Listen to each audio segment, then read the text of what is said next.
குறைஞ்சது 150 சீட்டில் போட்டியிடுவது என்று அதிமுக தலைமை முடிவெடுத்திருக்கிறது. 160 அவர்களது இலக்கு. ஓகேவா? அதுக்கு போக மீதமுள்ளவற்றை தான் கூட்டணி கட்சிகளுக்கு பகிர்ந்தளிக்கிறது என்ற எண்ணத்தில் இருக்கிறார்கள். ஏன்னா ஏடிஎம்கே டிஎம்கே எங்கெங்கெல்லாம் டைரக்டா கண்டெஸ்ட் பண்றாங்களோ அங்கெல்லாம் ஸ்ட்ரைக் ரேட்ல ஏடிஎம்கே கூட வின் பண்ணிருக்கு. இது இஸ் ட்ராக் ரெக்கார்டு. கூட்டணி கட்சி கொடுக்குற இடத்துல தோக்குறாங்க. ஸோ அதிக இடங்களில் போட்டியிட வேண்டும் என்ற முடிவை தலைமை எடுத்திருக்குது. ஸோ 117 நாங்கள் கிராஸ் பண்ணிட்டோம். 117 கிராஸ் பண்ணிட்டா where is the question of coalition government? நீங்க ஆதரவு கொடுத்தாலும் கொடுக்காட்டாலும் நாங்க தான்.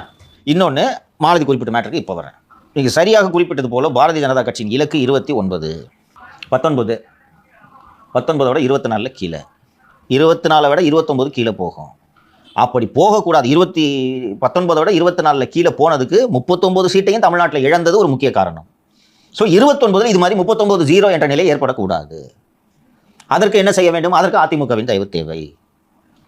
இப்போதே அதிமுக கிட்ட கூட்டணி கட்சி துணை முதலமைச்சர் என்று பேசினால் 29 அவங்களை தக்க வைக்க முடியுமா? அவங்களும் என்ன கேட்குறாங்க? பழைய காங்கிரஸ் ஏடிஎம்கே டீல். அவங்களும் என்ன கேட்குறாங்க? மத்திய உங்களுக்கு, மாநிலம் எங்களுக்கு. இப்போ அந்த கட்சியில் ராஜ்யத்தின மாநிலங்களவை உறுப்பினராக்கி அவர் மத்திய அமைச்சர் ஆக்குறது எடப்பாடி தனக்குத்தானே தலையில் சொல்லிக் கொள்ளும் கொள்ளிக்கட்டை இல்லையா? அதை அவர் விரும்புவாரா? இங்கே நான் சிஎம்மாக இருக்கணும். இன்னொன்று, எனி லீடர் மத்தியில் ஒரு பவர் சென்டரை வளர்க்குறத அனுமதிப்பாங்களா?